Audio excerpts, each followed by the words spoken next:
Hi, I'm Jeff Mowatt. In this video, I'm going to share customer service tips and techniques that increase your sales and boost your business. Specifically, we'll talk about 4 ways to convert a one-time buyer into a lifelong customer.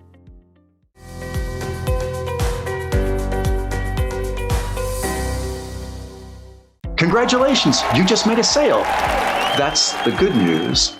Unfortunately, over the 30 years that I've been providing customer service training programs to clients, I've also observed that gaining a new customer also comes with bad news. Merely providing your products and services as delivered does not generate loyalty.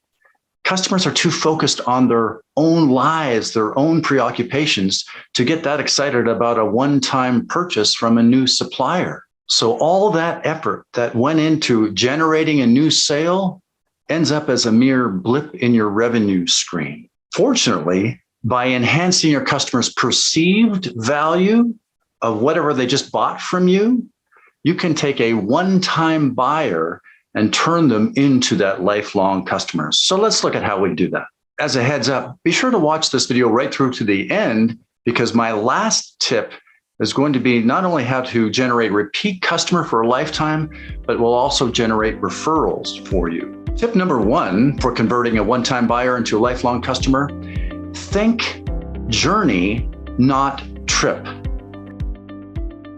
Now, you probably had the experience yourself as a customer where you buy something from an organization and you didn't even realize that they had these other products or services that you might have bought from them had you been aware of them. Well, that's a problem, and it's certainly a big problem for us when we are providing products and services. We think we're selling a trip when we should be focused on providing the customer's entire journey.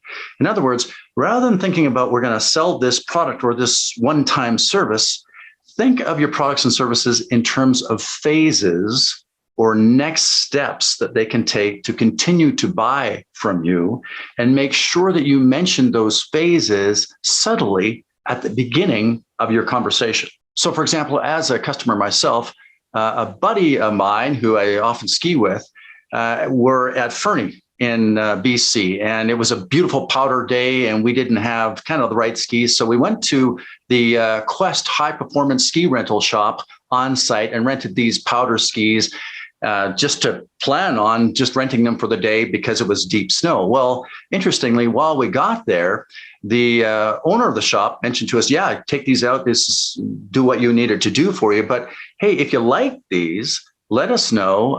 We'll take off the cost of your rental today and you can buy them from us because they're demo skis at a discount. Well, oh, who knew?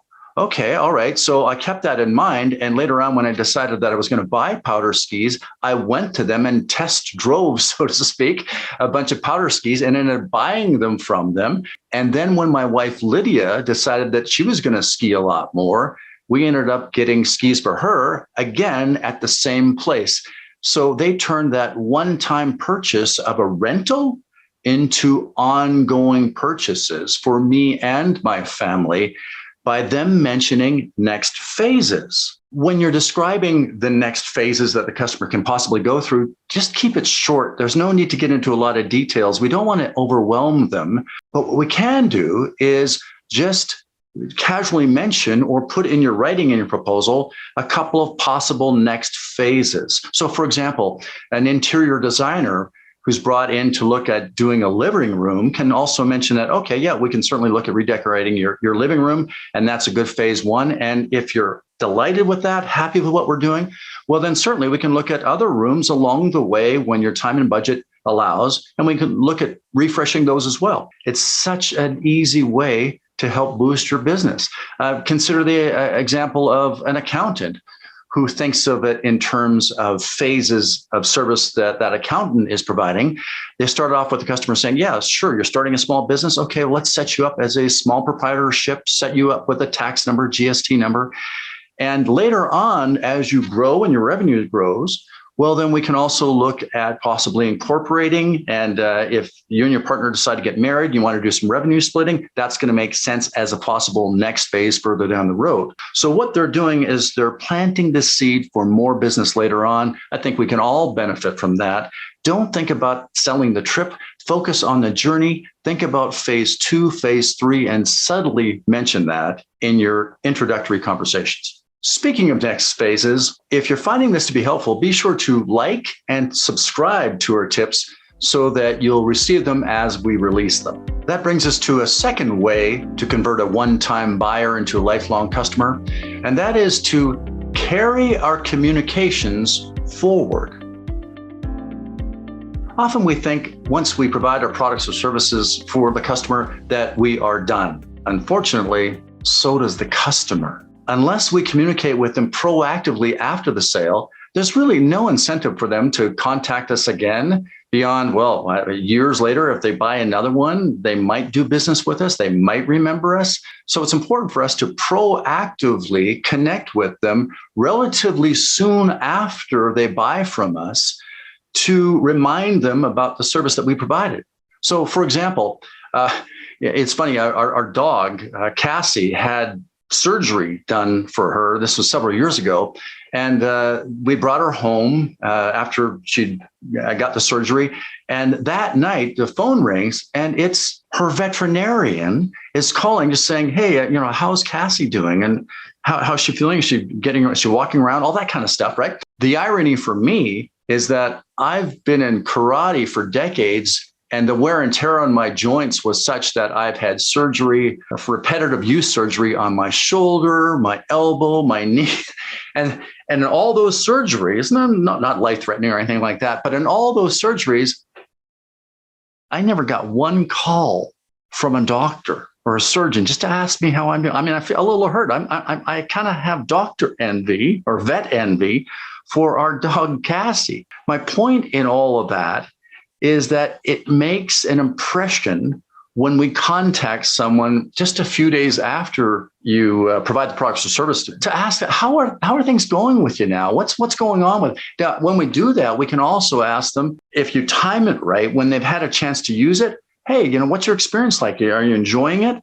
And that way we get a whole bunch of feedback about what they like about our products or services. And if there is a concern, well, then we can address their concerns so they're more likely to be able to use it properly and come back for more information. It's an easy, thoughtful way to build more than a one-time sale, to let them know that there's a human there, which brings us to the question of how you might communicate with your customers.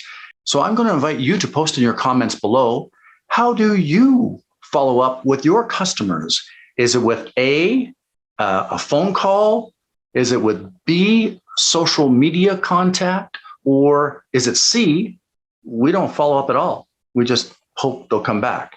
So I'm going to invite you to post that in the comments below. And I do read all the comments. So let me know your thoughts about how you follow up with your customers. Incidentally, one little post tip to this idea of following up after the fact. When you are following up with the customer, one way to let them know that you're not bothering them or pestering them, because sometimes we think we're doing that with customers, is just use the term courtesy follow-up call. In other words, when you follow up and say, hey, I'm just calling up as a courtesy follow-up to the purchase that you made, just to see how everything's going. When you use the term courtesy, customers are reminded that you're doing them a favor. You're not interrupting them. This is a courtesy, and it's a nice way to ensure that the tone of that conversation is such that you're there to help them. And again, it's a great way to help build their trust and feel like you do indeed care about them and want to continue with that relationship. That brings us to our third way of converting a one-time buyer into a lifelong customer, and that is assume the customer's unhappy. I'll give you an example of this. And this is particularly true for any product or service that you're providing that's going to take an extended period of time for it to be completed or delivered. So for example, we were having a renovation done on our home where we had a general contractor come in, and it included a kitchen reno, which meant that we'd set up a temporary kitchen downstairs, quite a bit of a mess and inconvenience. It was a hassle. And during that whole process, which took several months, actually, probably about 3 months. And that was the timeline that the general contractor gave. There were a few days where it seemed like there was nothing happening. I mean, all we saw was a bit of a mess, and I'm getting concerned about this. But the way that the contractor prevented the concerns was every 2 weeks, he provided us with a kind of a spreadsheet that showed the progress and the timelines that were expected. And what we discovered is every 2 weeks that he's actually ahead of schedule for that part of the project and ahead of budget. So despite the fact that if we hadn't got those updates, we'd be going, what's going on? This thing's taken too long. The bi-weekly updates gave us a sense of comfort.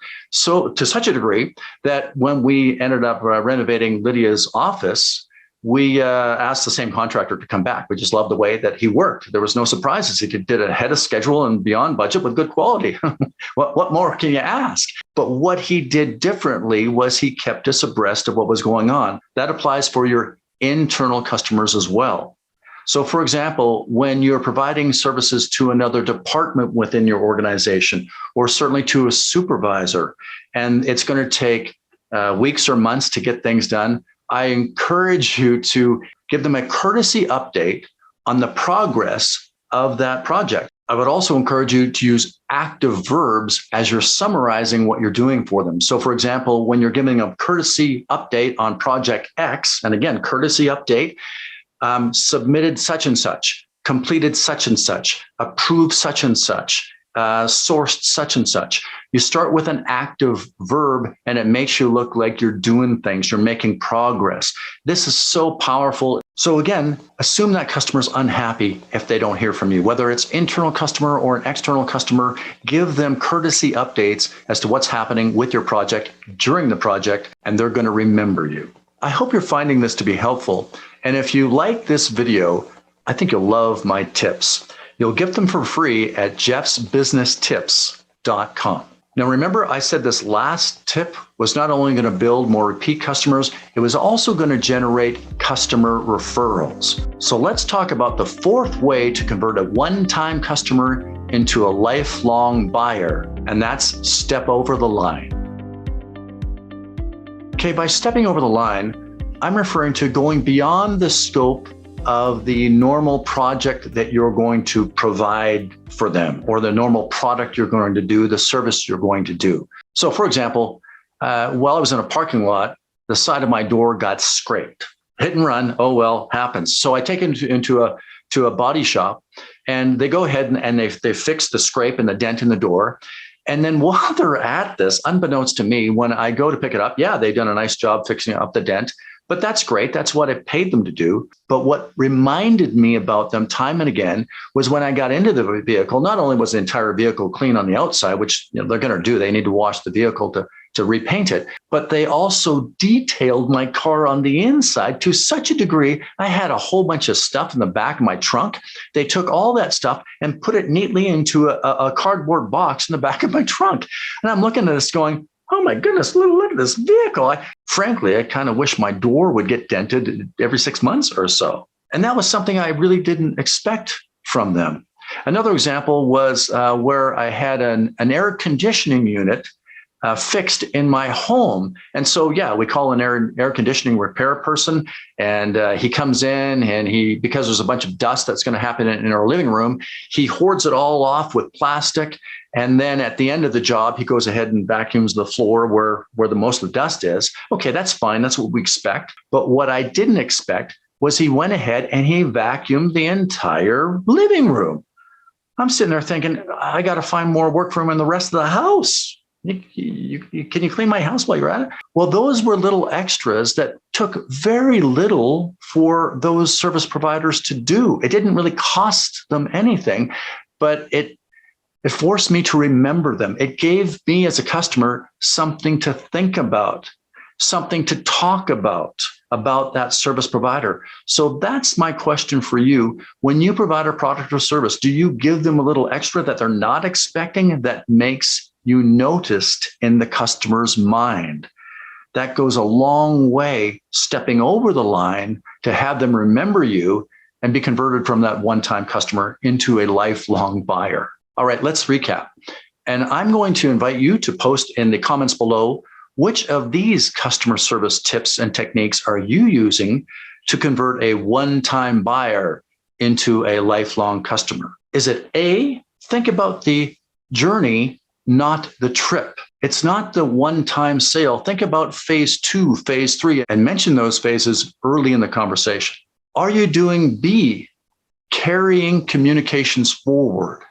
Are you planning some way to connect with that customer relatively soon after their purchase so that you know that they are happy with your service and reminding them that you're human, you're there for them, and you remember them? Are you doing C, assume the customer is unhappy? On long-term projects, things that are going to take weeks or months to provide, are you giving them courtesy updates to let them know that you're still making progress on that product or service? Finally, are you providing D? Are you stepping over the line? In other words, when you provide a product or service, do you give them a little extra of that product or service that they don't expect that makes them remember you? The bottom line is, have you noticed how none of those strategies require a lot of extra time or money? What it does require is just a little bit of thinking about this in advance about the long-term value of that customer, and then applying a few of those strategies in advance, having those in your mind so that we go from that one-time buyer, which is hard to find, into creating lifelong customers and customers who will have something to talk about when they think about you and your organization. I hope you found this to be helpful. And for more of these tips, you'll find them for free at jeffsbusinesstips.com. See you next time.